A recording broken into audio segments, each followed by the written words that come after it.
Oke, terima kasih.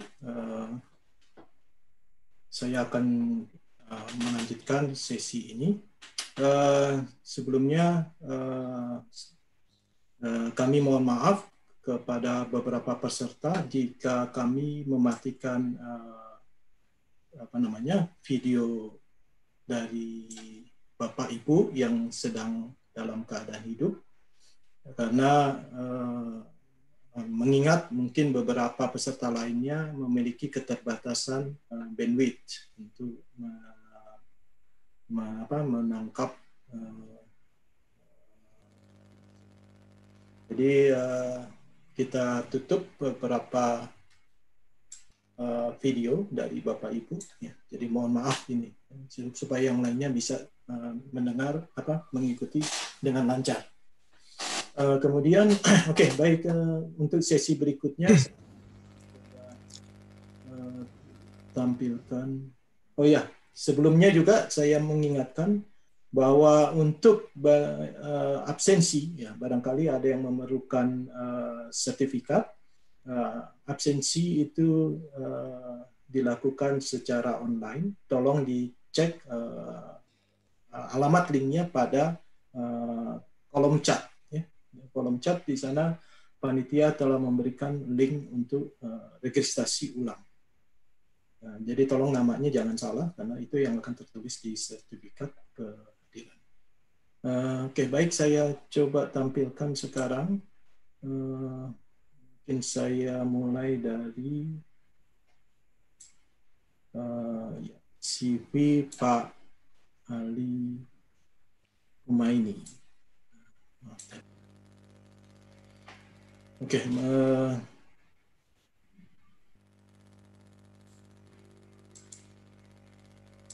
mungkin ini terlihat CV dari Pak Ali Humaini. Beliau adalah dosen dan peneliti di Departemen Fisika dari Universitas Diponegoro. Topik utama penelitiannya terkait dengan laser induced breakdown spectroscopy. Ya, ini kadang-kadang disingkat sebagai LIBS. Ini banyak dipakai ya untuk spektroskopi atomik. Kemudian juga membuat nanopartikel, misalnya belakangan ini juga bisa digunakan dengan teknik. Oke, Pak Ali Humaini sangat aktif dalam penelitian. Jadi sempat menjadi postdoctoral fellow sebelum kembali ke Indonesia dari 2013 sampai 2014. Kemudian juga sempat menjadi asisten profesor di Universitas Fukui. Kemudian mendapat beberapa award seperti dosen berprestasi dari Universitas Diponegoro, Young Chemist Award di Hawaii, First Best Paper Awards di Kansas. H-indexnya 10. Jadi untuk peneliti muda cukup tinggi ya H-indexnya ini. Kemudian saya tampilkan CV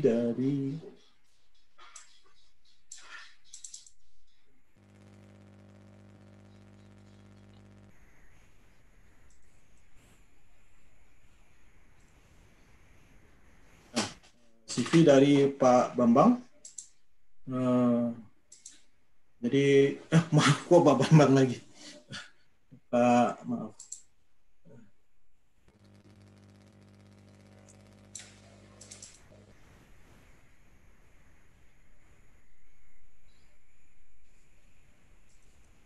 Oke, Pak Mangasih Alion Marpaung. Ya, jadi Pak Mangasih Alion Marpaung itu menyelesaikan program doktornya dalam bidang optoelektronik dan laser dari Universitas Indonesia, yaitu baik master dan doktornya diperoleh pada tahun 1993 dan 2000. Nah, sekarang menjadi pengajar juga dan peneliti di Departemen Fisika dari Universitas Negeri Jakarta sejak tahun 87. Beliau juga bekerja di di bidang LIBS, laser induced breakdown spectroscopy, dan kedua peneliti ini ya Bapak Mangasih Alian Marpaung dan Pak Ali Humaini bekerja bersama-sama dengan Pak Hendrik Kurniawan di lembaga penelitian independen yang dinamai Maju Makmur Mandiri atau MMM Research Center. Silakan Pak Ali Humaini untuk memberikan presentasinya. Mungkin ini bersamaan, jadi Pak Ali Humaini dan Pak Marpaung secara bergantian.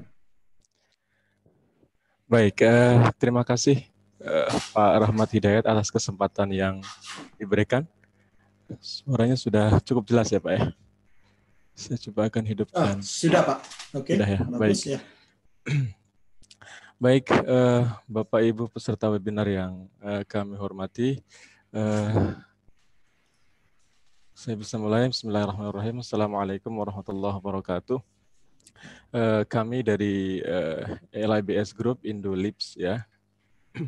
Saya terutama Ali Humaini dari Departemen Fisika di Universitas Diponegoro bersama Bapak Hendrik Kurniawan dari Maju Makmur Mandiri Research Center akan menyampaikan hasil penelitian kami yang cukup singkat nih waktunya, 10 menit. Nanti insya Allah Pak Mangasi yang akan melanjutkan 10 menit kembali ya. Jadi mungkin hanya introduction saja, preliminary activity yang kami lakukan. Topik yang akan kami sampaikan adalah analisis human blood serum atau serum darah manusia dengan menggunakan metode LIBS ya, laser induced breakdown spectroscopy, khususnya double pulse laser induced breakdown spectroscopy di lingkungan gas helium.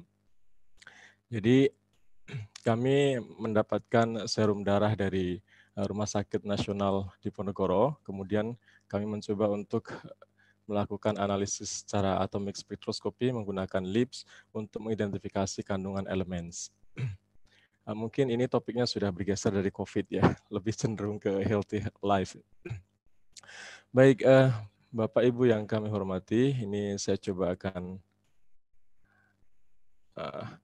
seperti yang kita ketahui bahwa serum darah itu ada 3 komponen penyusunnya, diantaranya ada red blood cells, ada white blood cells, dan ada juga trombosit ya, trombosit. Nah, kita akan berbicara ke elemennya, bukan ke spesifik ke 3 komponen tadi, bahwa elemental analisis pada serum darah itu sangat penting ya untuk dilakukan, khususnya untuk praktek klinik dan juga untuk penelitian secara medis. Mengapa demikian? Karena kita tahu bahwa level konsentrasi dari elemen, dari unsur dalam darah itu bisa digunakan untuk mengindikasikan adanya penyakit tertentu pada manusia. Misalnya ini dari beberapa literatur penelitian kita dapatkan bahwa kekurangan makro elemen seperti kalsium, potasium ataupun magnesium itu bisa menyebabkan ada gejala atau ada permasalahan kesehatan pada tubuh manusia. In specifically misalnya kekurangan magnesium, seperti kita tahu bahwa magnesium bisa sebagai untuk mengatur regulasi reaksi 300 reaksi kimia di tubuh manusia. Kemudian ada kekurangan iron misalnya, kekurangan zat besi itu juga bisa menyebabkan anemia. Juga kekurangan potasium misalnya akan mengalami permasalahan pada keseimbangan fluida dan juga ritme jantung. Nah, seperti yang kita tahu juga kekurangan kalsium pada tubuh manusia juga bisa menyebabkan kerapuhan, misalnya kerapuhan tulang dan juga berbagai penyakit yang timbul pada manusia. Oleh karenanya, analisis elemen pada human blood ya itu sangat penting untuk dilakukan. Ada beberapa metode yang sudah umum digunakan untuk analisis serum darah manusia. Yang umum digunakan adalah metode ICP, Inductively Coupled Plasma, baik itu mass spectroscopy ataupun atomic emission spectroscopy.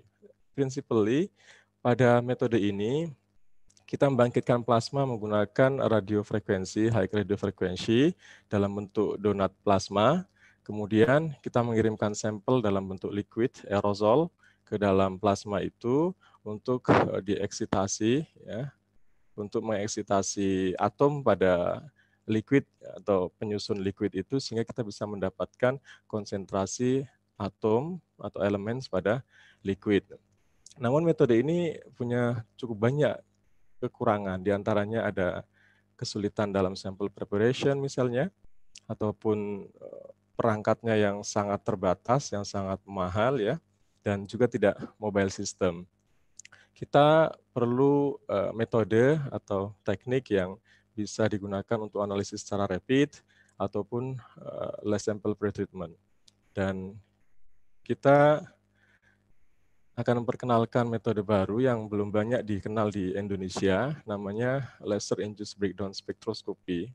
Di Indonesia sangat terbatas, sehingga jumlah peneliti di LIPS ini juga sangat terbatas ya, ketika kumpul di Maju Makmur Mandiri. Jadi pada metode spektroskopi ini, jadi LIBS ini termasuk metode atomic emission spectroscopy ya, bukan absorption ataupun bukan molecular spectroscopy, tapi atomic emission spectroscopy. Pada LIBS ini kita membutuhkan perangkat atau membutuhkan teknologi laser pulsa ya. Kenapa kita membutuhkan laser pulsa? Karena kita ingin menghasilkan plasma dan itu membutuhkan power density lebih kurang 10 gigawatt per centimeter kuadrat dan hanya bisa hanya bisa dihasilkan oleh laser pulsa, bukan laser kontinu. Nah, kita umumnya laser yang digunakan adalah laser pulsa neodymium yttrium aluminium garnet atau Nd:YAG laser. Nah, kita fokuskan Nd:YAG laser ini ke permukaan sampel ya, sampel apapun baik itu solid, liquid ataupun gas. Nah, ketika kita memfokuskan laser ini dengan energi tertentu sehingga mendapatkan power density tertentu, kita bisa menghasilkan plasma ya. Kita bisa menghasilkan plasma sebagai state keempat dari materi ya, setelah pada cair dan gas ada plasma. Nah, plasma yang dihasilkan itu mengandung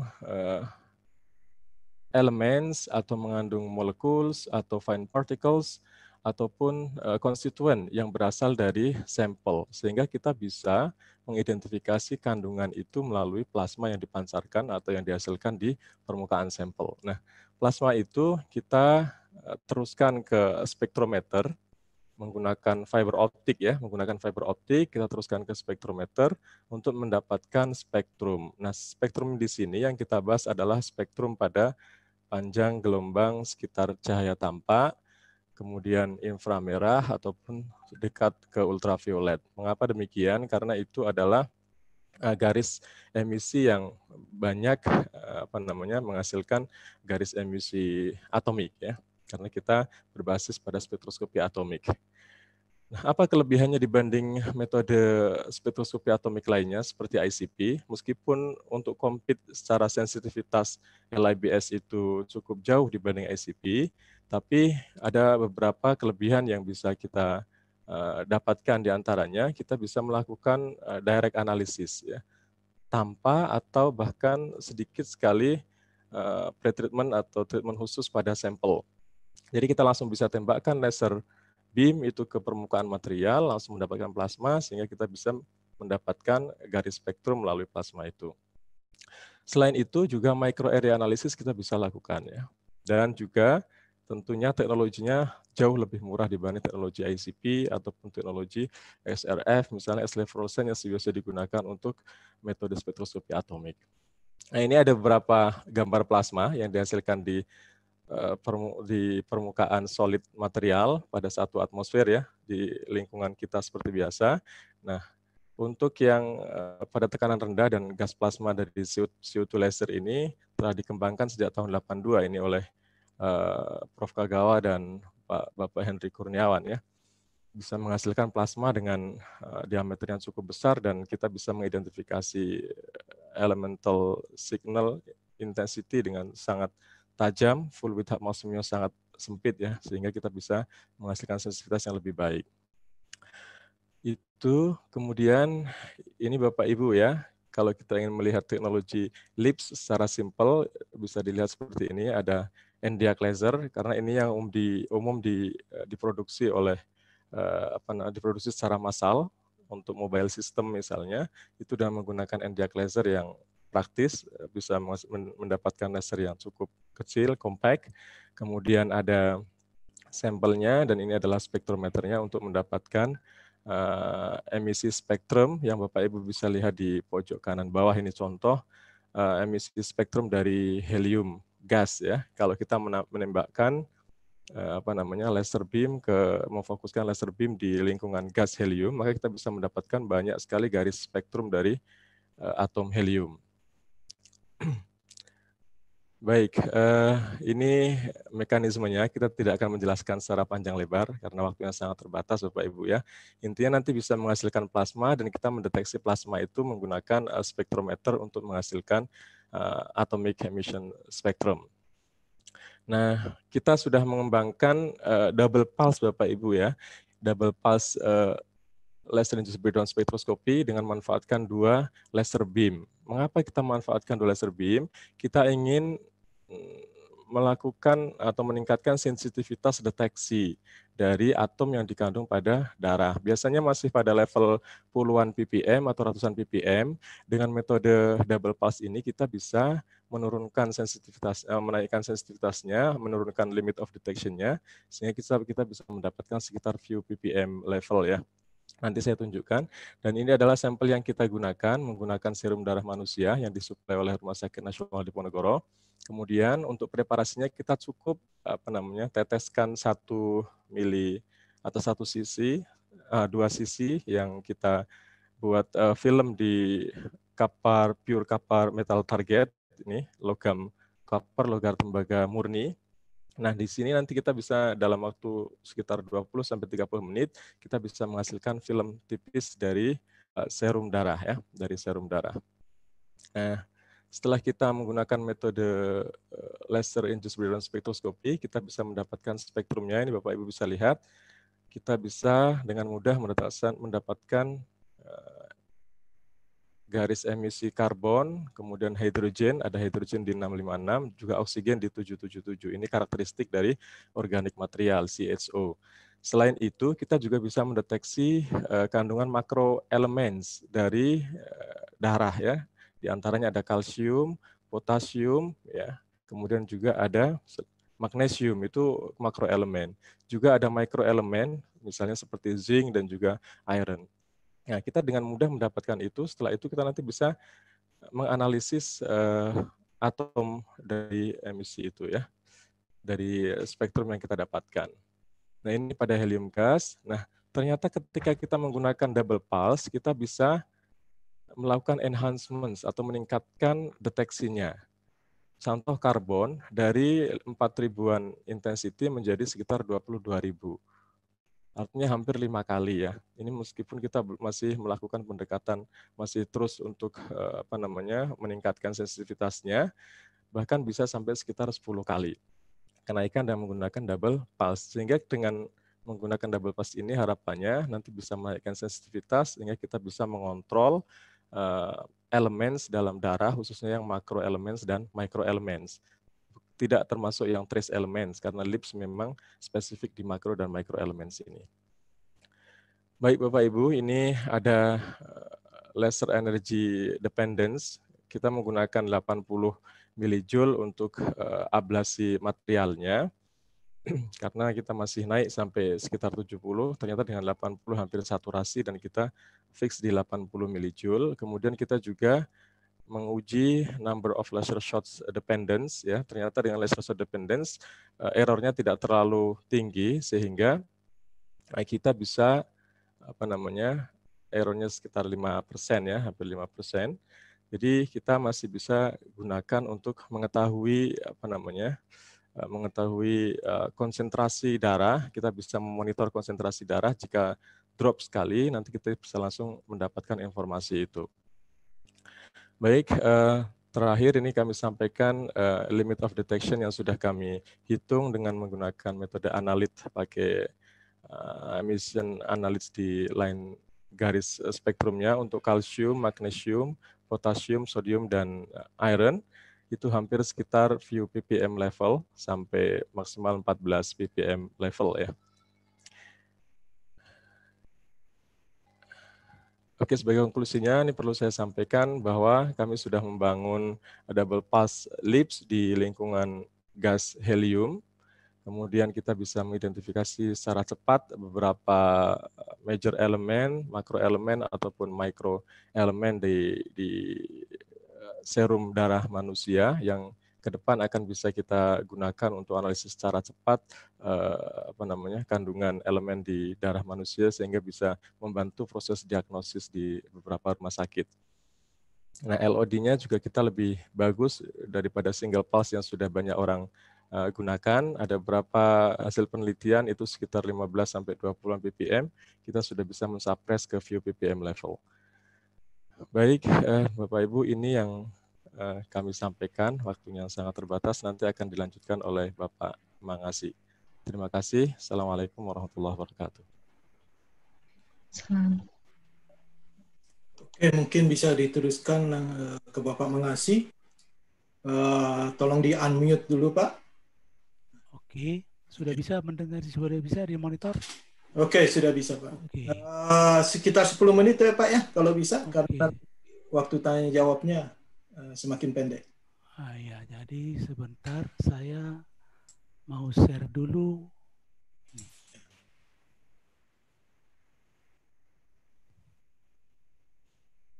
Oke.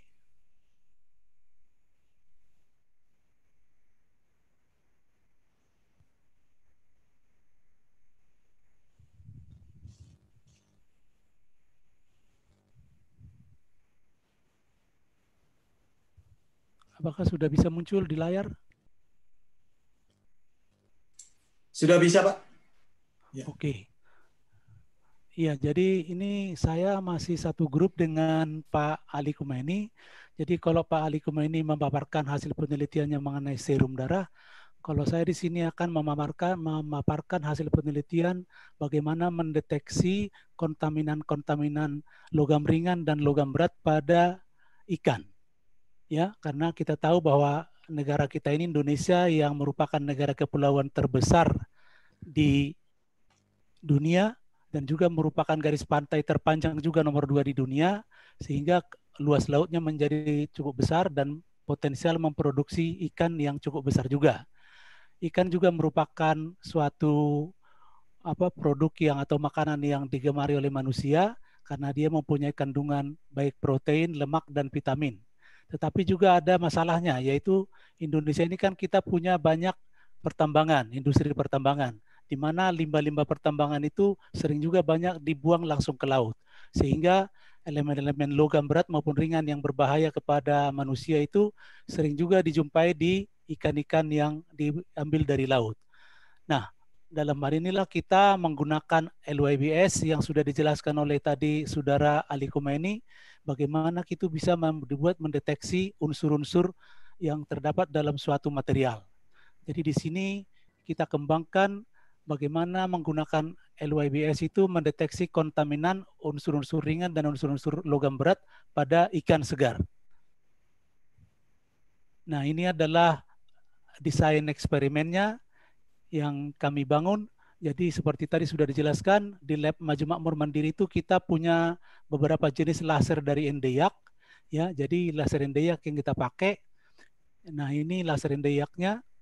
Nah, kemudian ini adalah chamber di mana sampel ditempatkan untuk dianalisis, dan yang berwarna hijau ini adalah suatu contoh dari plasma yang dibangkitkan dari logam copper, gitu ya. Jadi tadi sudah dibuat, difokuskan, berkas laser difokuskan ke permukaan target, maka akan timbul plasma dan halam ini. Jadi ini bukan merupakan plasma yang dihasilkan daripada ikan. Nah, di sini berarti apa peralatan-peralatan yang digunakan ini ada motor yang dihubungkan dengan sampel holdernya, sehingga sampel itu selalu berputar, sehingga selalu ditembak oleh berkas laser itu dengan posisi yang baru. Nah, emisi plasma itu kita rekam dengan 2 spektrometer, yaitu yang pertama adalah spektrograf SLE untuk memonitor spektrum daerah UV-Vis, sedangkan ada juga nanti spektrometer yang kedua yaitu Cerny Turner yang dengan daya resolusi yang lebih tinggi untuk analisis kuantitatifnya, ya. dan masing-masing spektrometer itu diperlengkapi dengan OMA sehingga bisa dianalisis spektrumnya baik secara waktu maupun secara dimensional. Nah, juga di sini bahwa ini diperlengkapi chamber ini dengan saluran gas untuk bisa memasukkan gas dari luar. Dalam hal ini yang nanti kami pakai adalah gas helium. Dengan mengalirkannya melalui pompa, kita bisa mengatur tekanan di dalam chamber yang ada. Yaitu kira-kira desainnya. Nah, untuk sampelnya kita gunakan di sini sampel ikan ya, ikan tuna. Ada 3 macam ikan yang kita pakai, yaitu ikan tuna, ikan salmon, dan ikan gindara. Nah, kemudian spektrometer yang digunakan itu tadi ada 2 seperti ini dengan spesifikasi seperti ini. Nah, untuk sampel, karena tadi Pak Khomeini sudah menjelaskan bahwa sampel apapun bisa digunakan baik pada cair dan gas, tetapi kadang-kadang dalam hal untuk sampel yang lunak ada masalah. Karena untuk sampel yang lunak itu kalau tanpa ada perlakuan yang khusus, maka kita butuh energi yang sangat besar untuk bisa membangkitkan plasmanya. Sedangkan kalau kita pakai energi yang cukup besar itu sangat berbahaya kepada diri sendiri. Sehingga di sini kita coba tawarkan bahwa kita menggunakan sampel lunak, ya, ikan itu cukup lunak sehingga kita membantu plasmanya itu dengan memasukkan apa yang kita sebut subtarget. Jadi sampel itu kita tempelkan di subtarget. Nah, subtarget yang kita coba lihat di sini ada nanti 2 macam, yaitu apa? Copper, yaitu plat copper, dan karet. Nah, tujuannya untuk melihat mana yang lebih baik. Apakah dengan subtarget copper atau karet.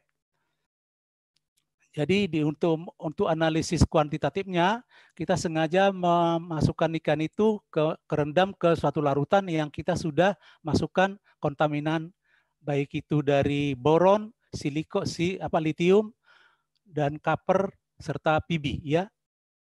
Ini. Dan itu nanti tentu ada prosedur yang harus diikuti. Tentu nanti juga perlu dikeringkan supaya jangan terlalu basah. Kalau terlalu basah juga tentu tidak bisa menghasilkan plasma yang baik. Sehingga perlu di sini ada perlakuan-perlakuan, kita keringkan di dalam lemari pendingin selama 3 jam supaya bisa lebih kering, lebih keras gitu. Nah, kemudian setelah kita rendam itu sampel, kita ukur lagi konsentrasi kontaminannya di dalam sampel itu dengan menggunakan ICP. Dan ICP tadi sudah dijelaskan oleh teman saya. Jadi inilah hasil spektrum dari ikan gindara yang belum diberikan kontaminan. Nah, dalam hal ini kita menggunakan eksperimen pada lingkungan helium tekanan rendah 20 torr. Energi laser yang kita gunakan adalah 122 milijoule. Nah, ini yang di bagian atas ini spektrum, jadi ikannya itu kita letakkan di atas subtarget copper ya, dan plasmanya seperti ini. Sedangkan yang di bawah ini adalah dengan menggunakan subtarget dari karet. Nah, kita lihat di sini perbedaannya sangat mencolok bahwa dengan menggunakan subtarget copper itu bahwa unsur-unsur yang terdapat dalam ikan itu seperti karbon, magnesium, kalsium itu bisa terdeteksi, sedangkan di subtarget subtarget yang menggunakan karet itu banyak yang tidak kelihatan. Sehingga di sini kita lihat juga ada yang ketiga, ini tanpa subtarget ya. Sehingga kita memilih bahwa subtarget yang kita gunakan itu adalah copper. Nah, ini untuk spektrum ikannya. Dan ini adalah untuk spektrum dari ikan salmon tanpa memberikan kontaminan. Jadi juga di sini kita bisa deteksi karbon, magnesium, dan juga ada nanti di sini natrium. Juga kelihatan masih ada hidrogen dan oksigen yang menunjukkan bahwa memang belum bisa air terserap secara 100%. Nah, yang berikut ini adalah bagaimana spektrum itu bisa kita olah, kita buat menjadi resolusinya lebih bagus. Ini kalau di sini kelihatan kalsiumnya tidak kelihatan terpisah, ada 2 garis kalsium, tapi dengan di sini kita perluas menjadi terpisah kedua garis kalsiumnya. Nah, sekarang kita melihat bagaimana penelitian secara kuantitatif. Jadi ini untuk kuantitatif kita menggunakan ikan tuna. Ikan tuna itu kita berikan kontaminan, 3 macam kontaminan yang kita pakai, yaitu boron, litium, copper, dan PB ya. Nah, ini kalau ikan tuna kita berikan boron dengan konsentrasi 26 ppm, nah spektrumnya seperti ini. Jadi boronnya di sini. Ini adalah dua garis yang tidak bisa terpisah. Ini menggunakan spektrometer HLE. Nah, ini pada tekanan 20 torr helium, sedangkan yang di sebelah ini adalah tekanan 1 atmosfer helium. Jadi di sini kita lihat bahwa pada tekanan rendah itu lebih bagus spektrumnya dibandingkan dengan tekanan 1 atmosfer helium. Sehingga dalam percobaan ini kita menggunakan tekanan rendah yaitu 20 torr helium. Nah, ini adalah spektrum dari emisi atom Cu, kontaminan atom Cu di sini. Ini pada tekanan rendah, ini tekanan 1 atmosfer. Nah, demikian juga ini untuk PB, ya, PB. Spektrum emisi PB. Untuk tekanan 1 atmosfer maka sangat kita lihat intensitasnya cukup rendah, bahkan noise-nya bisa lebih tinggi. Tapi kalau tekanan 20 torr sangat tinggi. Nah, ini untuk litium. Nah, kemudian untuk melihat kuantitatifnya, membuat kurva kalibrasinya, kita lihat di sini variasi konsentrasinya untuk masing-masing kontaminan ada 3 macam, litium, copper, dan PB ya, yang kita pakai. Nah, ini adalah untuk litium. Jadi ada 3 macam konsentrasi. Nah, yang jelas di sini kita lihat apa yang menarik adalah kurva kalibrasi ini adalah garis lurus dan dia melalui titik 0. Dan ini yang biasanya sulit dilakukan dengan menggunakan LYBS. Tapi dalam eksperimen ini kita bisa capai. Demikian juga untuk yang copper. Diperoleh juga kurva kalibrasi yang linear dan melalui titik 0. Demikian juga untuk yang PB ya, sama. Nah, ini berarti dari sini kita lihat bagaimana kemampuan LYBS itu bisa kita pakai untuk analisis kuantitatif dan bisa dipakai sebagai standar pengukuran. Tapi di sini perlu dilihat berapa parameter yang harus dibuat supaya penelitian itu bisa dipakai sebagai alat ukur. Ya, jadi sebagai kesimpulannya adalah dengan metode LIPS dapat dilakukan untuk analisis kontaminan logam berat dan logam ringan pada sampel ikan. Sebetulnya tidak hanya sampel ikan yang sudah pernah kita coba, karena problem di dalam LYBS ini adalah untuk sampel-sampel yang lunak. Kita sudah pernah mencoba untuk yang sampel lunak seperti misalnya mentega, butter ya bisa, dan kemudian juga untuk yang sosis dan juga telur. Pernah kita analisis menggunakan ini, tapi dengan berbantuan subtarget. Jadi subtarget itu berfungsi untuk memperbaiki kualitas spektrum emisi yang dihasilkan plasma. Dan secara umum berarti hasil ini menunjukkan bahwa metode yang dikembangkan ini dapat digunakan untuk pengukuran kuantitatif yang akurat baik untuk elemen ringan dan berat. Dan juga di sini kita sebutkan bahwa batas deteksi yang bisa diperoleh itu dapat mencapai sampai 0,1 ppm.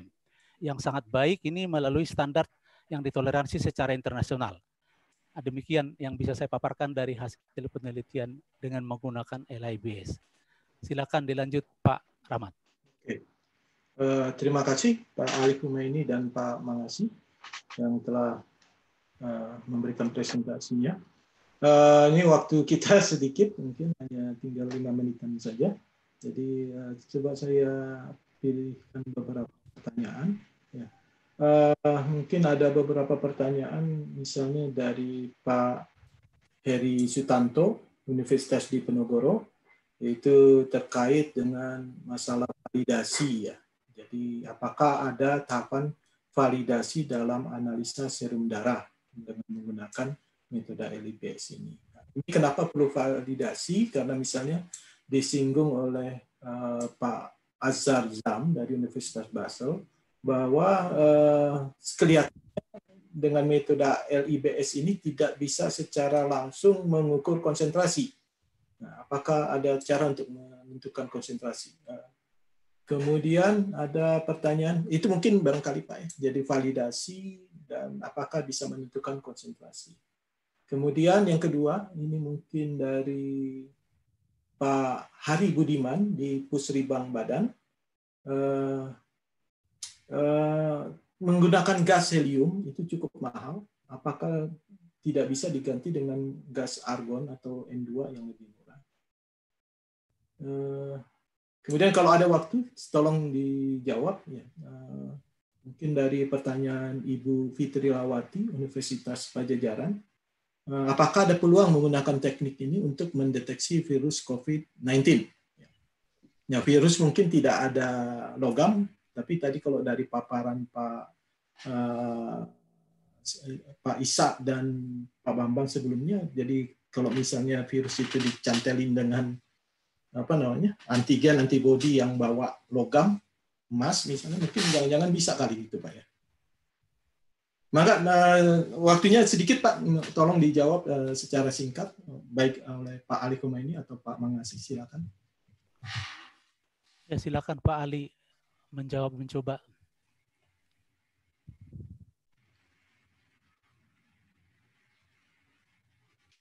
Kenapa suaranya tidak muncul? Sudah. Udah, oke. Ya. Halo? Ya, sudah bisa. Mohon maaf ya. Baik, terima kasih. Tadi ada beberapa pertanyaan yang masuk, diantaranya di metode LIBS atau LIBS ini. Kita sudah untuk proses validasi. Yang pertama, perlu kita ketahui bahwa kita ketika menembakkan sampel ada permukaan sedikit yang beda saja, nanti reproducibility-nya juga beda. Makanya preparasi sampel juga sangat penting untuk menghasilkan reproducibility dari emission intensity yang kita dapatkan dalam penembakan laser ke material itu. Jadi kita perlu uji reproducibility dulu. Setelah itu kita juga bisa menguji, tadi disampaikan oleh Pak Mangasih, untuk bisa mendapatkan kuantitatif analisis, misalnya kita dengan intentionally menambahkan elemen baru di situ untuk menguji keberadaan metode kita bahwa bisa menghasilkan linear calibration curve yang bisa digunakan untuk kuantitatif analisis. Jadi memang tidak bisa kita menghasilkan langsung konsentrasi, atau kita tidak bisa mendapatkan informasi langsung berapa konsentrasi dari elemen yang kita hasilkan dengan menembakkan laser itu. Kita perlu menganalisis terlebih dahulu. Selain itu juga kita perlu mengkomparasi dengan metode-metode yang sudah standar ya. Ini perlu saya sampaikan bahwa di atomic emission spectroscopy, khususnya ICP, itu punya kestabilan yang jauh lebih baik plasmanya dibanding berbagai metode yang lain. Sehingga biasanya kita menggunakan metode standar ICP misalnya untuk bisa mendapatkan atau mengkomparasi data yang kita dapatkan melalui metode LIBS. Jadi itu secara secara internal di LIBS kita perlu memvalidasi dengan berbagai data yang perlu kita dapatkan. Yang kedua, kita juga mengkomparasi dengan metode yang sudah menjadi standar saat ini untuk analisis. Itu yang pertama. Yang kedua, tadi ya terkait dengan untuk pemanfaatan di COVID, mungkin nanti Pak Mangasih yang menambahkan. Yang jelas ini contoh detail saja ya, contoh detail ketika secara simpel kami mencoba menembakkan serum darah dari normal patient dengan pasien dari yang kena diabetes mellitus gitu misalnya, itu punya kandungan kalsium kandungan potasium yang cukup signifikan bedanya antara normal patient dan pasien dari diabetes mellitus. Nah, unsur-unsur makroelemen dan mikroelemen ini yang sebenarnya untuk deteksi awal kita bisa kita bisa mengkomparasi secara kualitatif terlebih dahulu sebelum sampai ke kuantitatif lebih detail lagi. Mungkin untuk ke arah COVID ada kemungkinan kalau memang ada perbedaan elemen dalam virus yang bisa kita bedakan di situ. Cuma memang kelemahan di LIBS itu baru view ppm level tadi ya. Kalau misalnya tambahan elemen itu sampai trace elemen, kita belum bisa membedakan dengan baik. Mungkin itu ya untuk dari saya, bisa ditambahkan Pak Mangasih. Ya, jangan lupa Pak, penggunaan gas helium, apakah bisa diganti? Iya. Iya, betul. Atau Pak Mangasih monggo biar ada. Ya, mangga silakan Pak. Jadi yang pertama dulu mengenai gas helium ya. Jadi kita menggunakan gas helium karena kita tahu gas helium itu kan suatu gas yang tidak bereaksi ya, sehingga dia stabil. Sedangkan sebetulnya juga bisa sembarang gas bisa. Jadi kalau kita pakai udara nitrogen, udara ya, atau gas argon, Walaupun gas argon sama-sama noble gas dengan helium, tetapi dari pengalaman kita gas helium. Karena penggunaan gas helium itu nanti kita juga sudah pelajari dengan baik bahwa gas helium itu bisa memberikan dampak perbaikan spektrum. Jadi ada energi yang diberikan oleh helium kepada plasma untuk meningkatkan emisi daripada plasma tersebut. Jadi kita menggunakan helium. Jadi kalau soal bolehnya sih boleh, tetapi kita lihat kan di sini untuk tujuan-tujuan memperbaiki hasil pengukuran, hasil pembacaan spektrumnya gitu. Jadi boleh saja kalau kita misalnya, jadi LYBS itu sebetulnya asal-usulnya adalah udara, spektroskopi untuk udara, gas. Tetapi untuk itu berarti apa? Noise-nya terlalu tinggi karena dia melalui breakdown elektron gitu loh. Jadi kita di sini menurunkan tekanan. Itu kira-kira kenapa penggunaan gas helium dipakai. Jadi kalau bisa saja, kalau kita mau di udara terbuka ya boleh. Tekanan 1 atmosfer. Tapi nanti spektrumnya harus dianalisis dengan direduksi noise-nya dengan menggunakan delay pengukuran. Nah kemudian yang tadi ada pertanyakan bisa nggak dengan COVID, tapi kalau kita lihat di sini karena ini kan difokuskan ke permukaan target, menghasilkan plasma. Jadi kalau nanti sampel dari yang mengandung virus itu kita tembak dengan laser itu berarti apa? Itu sudah tidak tahu nanti bentuknya seperti apa. Jadi kita di sini kan menganalisis dari atom-atomnya. Jadi tidak bisa melihat dari isi dari virusnya. Karena virusnya juga berukuran yang sangat kecil, sehingga kalau plasma itu hasil pengukuran kita itu bisa mencapai suhu sampai ribuan Kelvin. Jadi jelas dia sudah terbunuh. Kalau membunuh ya pasti bisa. Tapi kalau untuk mendeteksi ada atau tidak itu dengan cara yang kami lakukan itu tidak bisa. Tapi kalau mungkin dengan laser begitu tidak tanpa difokus mungkin bisa dilihat kemanfaatannya ke depan. Demikian kira-kira Pak. Oke, terima kasih kepada Pak Ali dan Pak Ali Humaini dan Pak Mangasih Marpawung atas presentasinya yang menarik sekali karena kita jarang mendengar ini tentang laser induced breakdown spectroscopy. Sedikit saya menambahkan nih Pak. Ya, oke. Tadi terkait dengan perbedaan agak lupa ya tadi selain disampaikan Pak Mangasih tadi, kenapa kita banyak menggunakan helium daripada argon? Karena memang kita tahu bahwa helium itu punya energi ionisasi yang lebih tinggi ya dibanding argon. Sehingga kalau kita menembakkan di argon gas dibanding helium gas, maka kita bisa mendapatkan ionisasinya lebih tinggi di argon sehingga itu berkontribusi pada background emission background yang itu emission signalnya. Nah, ya kita tahu bahwa